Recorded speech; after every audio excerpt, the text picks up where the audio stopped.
Ini saya akan memberikan suatu penjelasan mengenai rahasia bambu dampit.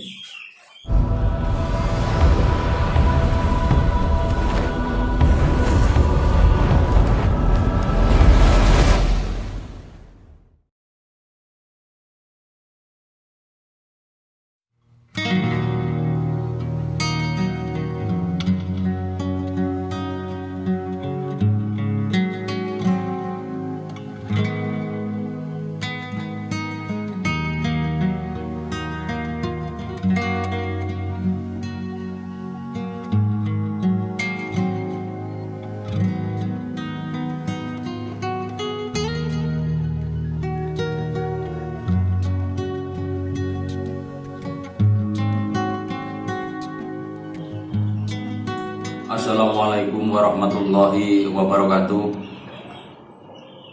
Alhamdulillahirabbil alamin. Wa bihi nasta'inu ala amri dunya waddin sayyidina wa maulana Muhammadin wa ala alihi wa sahbihi ajma'in.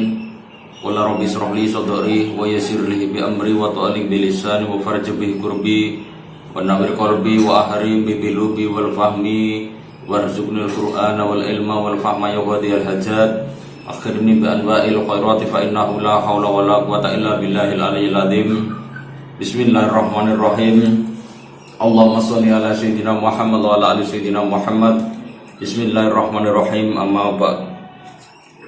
Buat saudara-saudaraku senusantara, khususnya para pengkaji deling, juga teman-teman pembolang senusantara, alhamdulillah kita bisa bertemu lagi bersama Bambu Bongkar.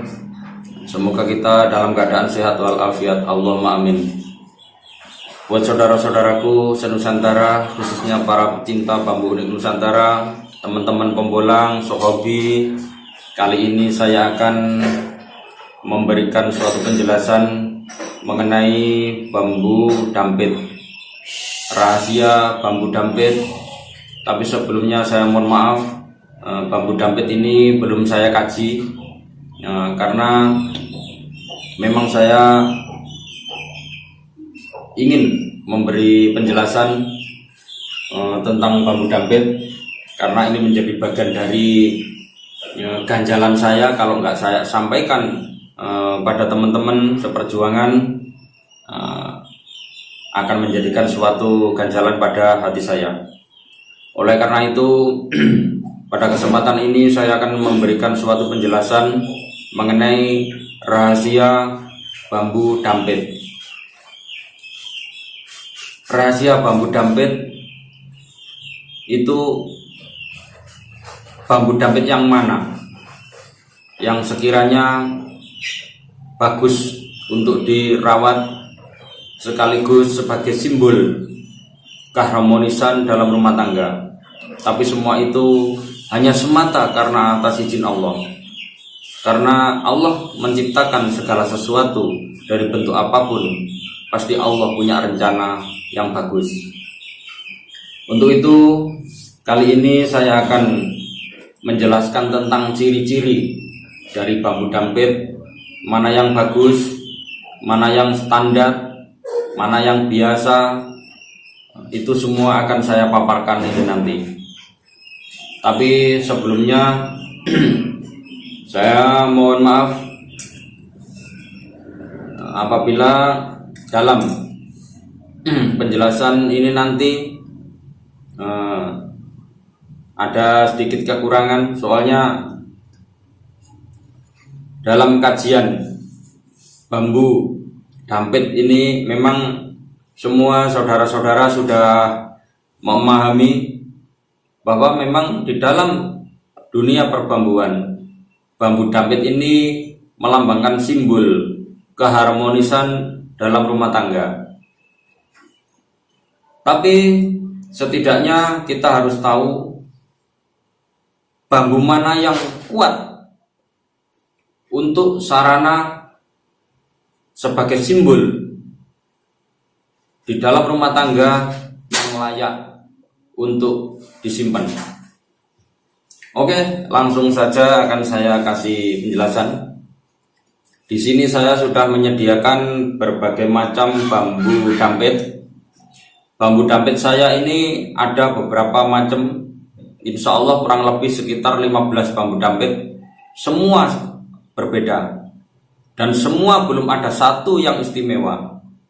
Oleh karena itu di sini saya akan menjelaskan secara jelas buat saudara-saudaraku mengenai tentang bambu dampit yang nomor 1, yang istimewa, yang layak untuk disimpan dalam rumah, jangan sampai keluar dari rumah, dan semua itu semata-mata hanya atas izin Allah. Oke, yang pertama ini adalah contoh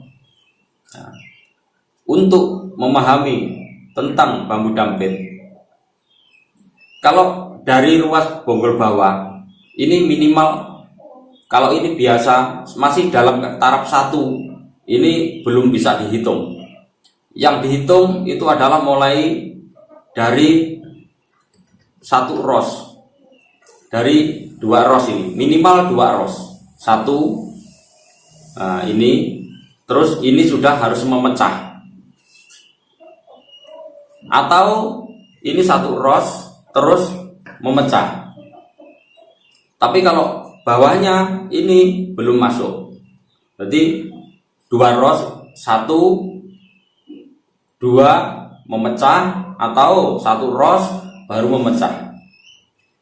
Nah, ini berarti sudah masuk kategori bambu dampit atau bambu cawang.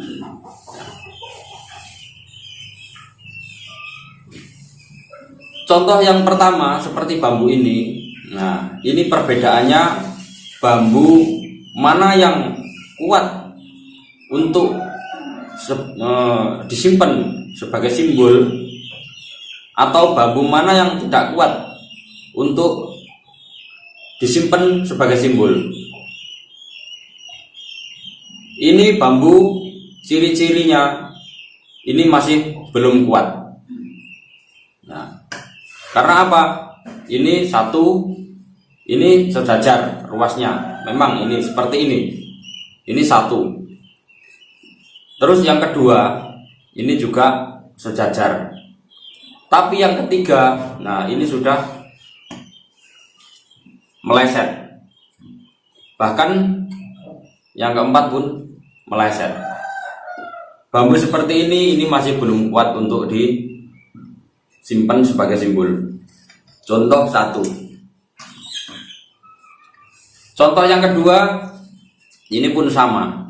Nah, ini 1, mulai dari sini hitungannya 1, 2, ini pun agak meleset.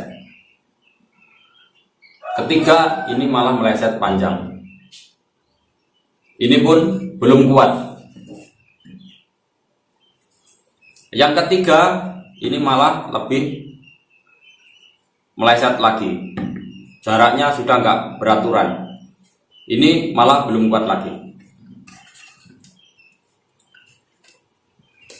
Yang kelima, nah ini pun meleset. Dari bawah pun nggak sama, ini juga sama, ini juga jauh. Ini belum kuat. Ini semua bambu dampit batang utama.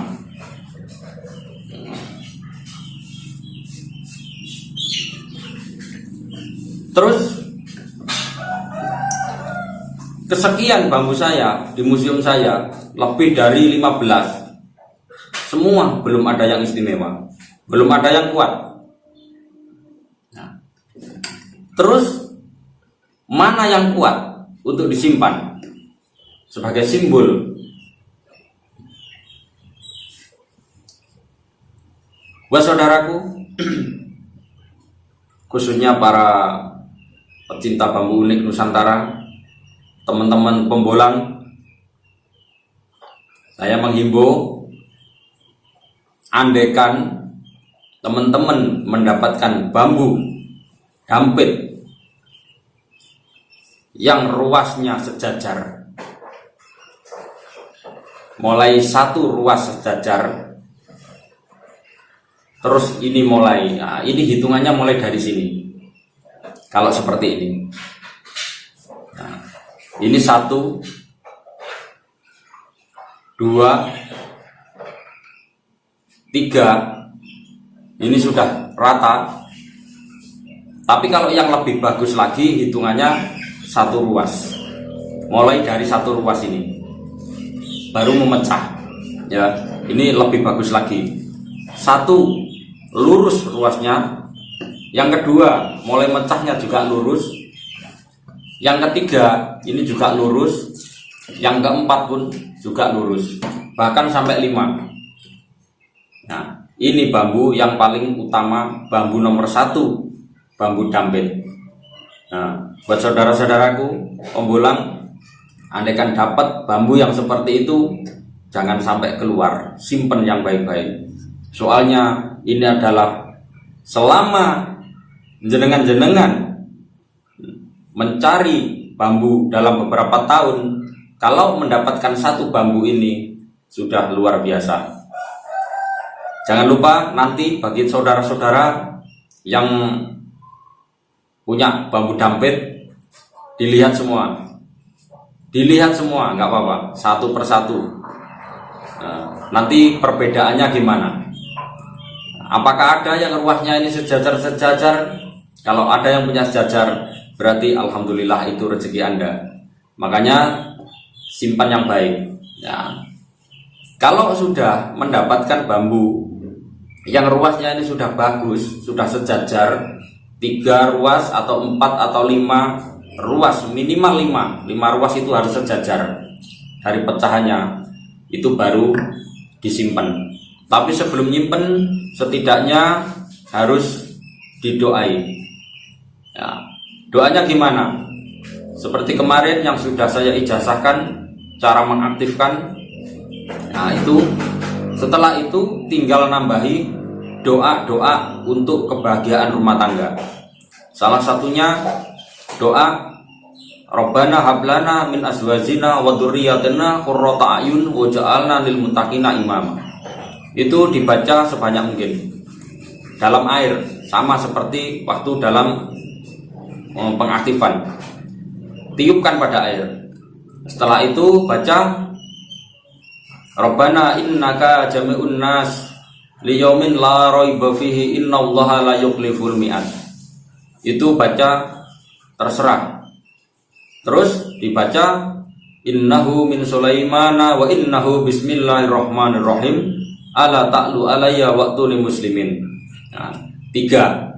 Setelah itu baca sholawat, terserah sholawatnya apa, sallallahu ala Muhammad atau Allahumma sholli ala sayyidina Muhammad wa ala ali sayyidina Muhammad, terserah.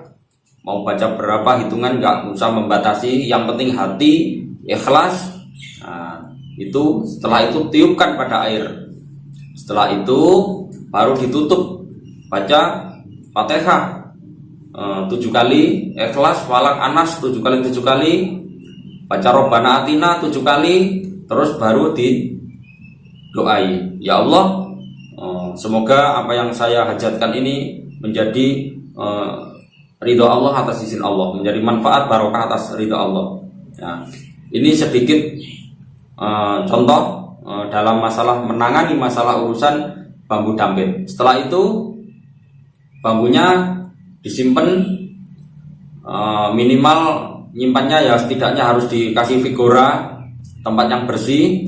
Terus itu tadi airnya setelah itu disiramkan di bambunya, kasih minyak. Minyak itu antisipasinya supaya tidak dimakan rotor, istilahnya gitu ya, supaya aman itu. Terus setelah itu ditaruh di vigora, terus di tempat ruang tamu di atas atau ditaruh di dalam kamar. Ya, itu akan lebih aman. Ya, tapi saya tidak bosan-bosan dalam mengingatkan bahwa segala sesuatu apa yang menjadi bagian dari sarana itu adalah semata-mata karena Allah Subhanahu wa Ta'ala. Ini adalah sebagai sarana wadah. Bukan kita mempercayai pada segala sesuatu benda, tapi semua itu memang sudah haknya Allah. Doa itulah yang menjadikan kita berkah. Doa kita sendiri. Nah, itu sebagai simbol dalam keharmonisan rumah tangga. Itu bambu dampit. Oke, terima kasih buat saudara-saudaraku senusantara, khususnya para penghobi bambu deling senusantara. Itulah penjelasan dari saya mengenai tentang bambu dampit, mana yang kuat sebagai sarana simbol dalam keharmonisan rumah tangga, dan mana bambu dampit yang belum kuat untuk sebagai sarana simbol dalam rumah tangga. Nah, ciri-ciri dari bambu dampit tersebut yaitu seperti yang sudah saya jelaskan. Seperti tadi, semoga ini menjadikan motivasi atau wawasan buat saudara-saudaraku sehobi, para pengkaji deling, juga para pembolang bambu, supaya ini bisa menjadikan suatu pengalaman buat saudara-saudara. Semoga bambu yang kita ambil akan menjadikan lebih positif dan lebih positif. Oke, sekian dulu dari saya. Apabila ada kurang lebihnya, saya mohon maaf yang sebesar-besarnya. Wassalamualaikum warahmatullahi wabarakatuh.